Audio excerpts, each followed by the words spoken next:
ইংরেজিতে এমন কিছু শব্দ আছে না যেগুলো দেখতে প্রায় একই রকম কিন্তু ব্যবহার করতে গেলেই সব গুলিয়ে যায়, তাই তো? আজকের এই আলোচনাতে আমরা ঠিক সেই সব জটিল শব্দের পার্থক্যগুলোই সহজ করে বোঝার চেষ্টা করব, মানে যেগুলো আমাদের প্রায় কনফিউজড করে দেয়। এই প্রশ্নগুলো চেনা চেনা লাগছে কি? ফিউয়ার হবে নাকি লেস? লেটার নাকি ল্যাটার?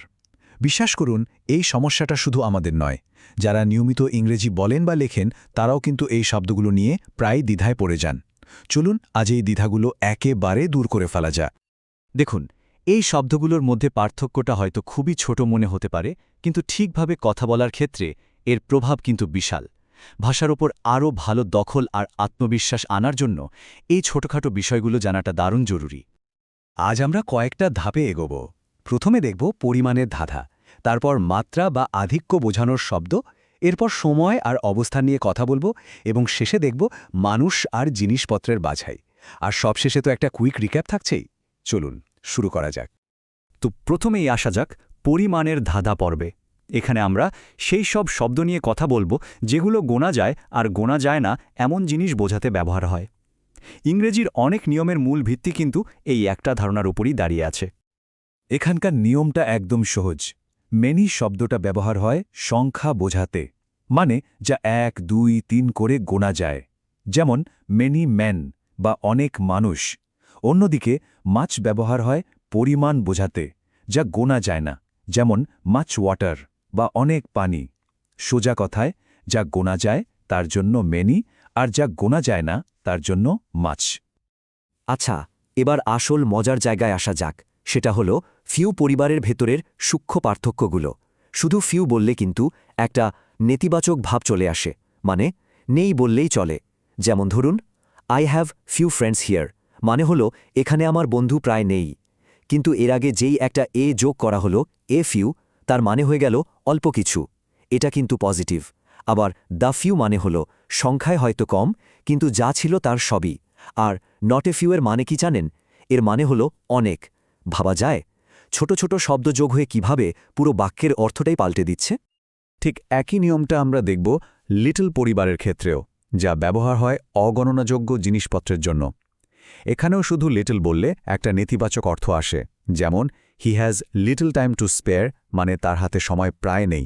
কিন্তু এ লিটল মানে কিছুটা, যা একটা ইতিবাচক ভাব দেয়। দ্য লিটল মানে পরিমাণে কম হলেও যা ছিল তার পুরোটাই। আর নট আর লিটল মানে হলো অনেক।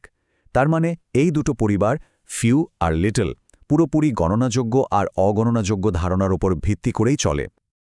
তাহলে দেখুন পুরো ব্যাপারটা কি সুন্দরভাবে একসাথে মিলে যাচ্ছে। ফিউয়ার হল ফিউয়ের কম্প্যারেটিভ ফর্ম, যা গণনাযোগ্য জিনিসের জন্য ব্যবহার হয়, যেমন ফিউয়ার অ্যাপলস। আর লেস হল লিটলের কম্প্যারেটিভ, যা অগণনাযোগ্য জিনিসের জন্য, যেমন লেস টাইম। সুতরাং মূল কথাটা হল, যা গোনা যায় তার জন্য ফিউয়ার, আর যা যায় না তার জন্য লেস। ব্যাস। এবার আসা যাক আমাদের দ্বিতীয় পর্বে, মাত্রা ও আধিক্যের শব্দ। এখানে আমরা এমন কিছু শব্দ নিয়ে কথা বলবো যেগুলো কোনো কিছুর পরিমাণ বোঝাতে ব্যবহৃত হয়, মানে ঠিকঠাক পরিমাণ থেকে শুরু করে প্রয়োজনের অনেক বেশি পর্যন্ত। এখানে মাত্রার পর্যায়ক্রমটা একটু খেয়াল করুন।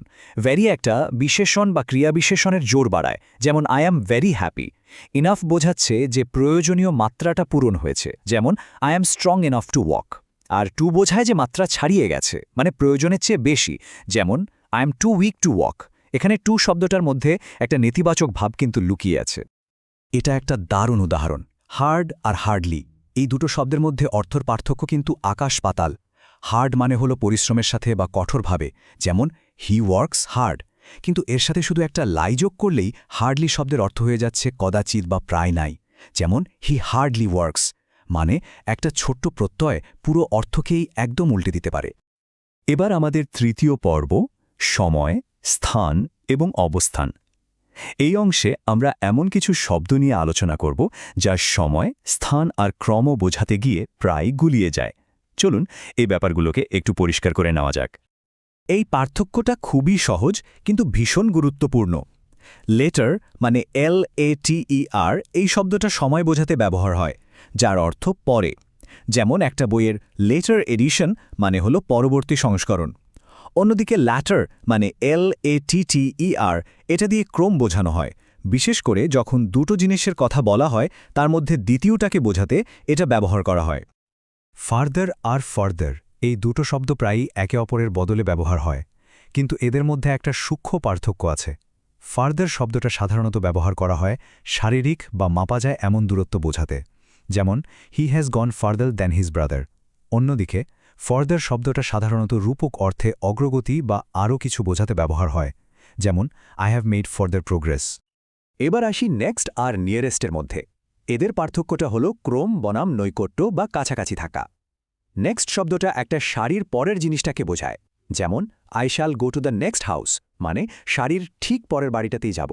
কিন্তু নিয়ারেস্ট শব্দটা বোঝায় সবচেয়ে কম দূরত্ব, যেমন I took shelter in the nearest house, মানে ঝড়ের সময় সবচেয়ে কাছের বাড়িতে আশ্রয় নেওয়া হয়েছিল, যেটা কিন্তু সারির পরের বাড়ি নাও হতে পারে।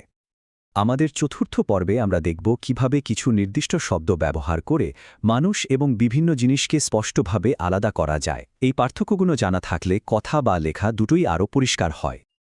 পিপল শব্দের বিভিন্ন রূপের ব্যবহারটা বেশ মজার। সাধারণত পিপল বলতে আমরা সাধারণ মানুষ বুঝি, যা একটি বহুবচন, কিন্তু যখন আমরা বলি আ পিপল, তখন এর মানে দাঁড়ায় একটি জাতি বা নেশন। আর পিপলস বলতে বোঝানো হয় একাধিক জাতি, যেমন different peoples have different customs. এখানে বয়সের তুলনা নিয়ে একটা গুরুত্বপূর্ণ নিয়ম আছে। ওল্ডার আর ওল্ডেস্ট এই শব্দ দুটো সাধারণভাবে মানুষ এবং জিনিসপত্র দুটোর ক্ষেত্রেই ব্যবহার করা যায়। যেমন একটা গাছ অন্যটার চেয়ে ওল্ডার হতেই পারে, কিন্তু এল্ডার আর এল্ডেস্ট শব্দ দুটো শুধুমাত্র একই পরিবারের সদস্যদের মধ্যে বয়সের ক্রম বোঝাতে ব্যবহার হয়। যেমন he is my elder brother.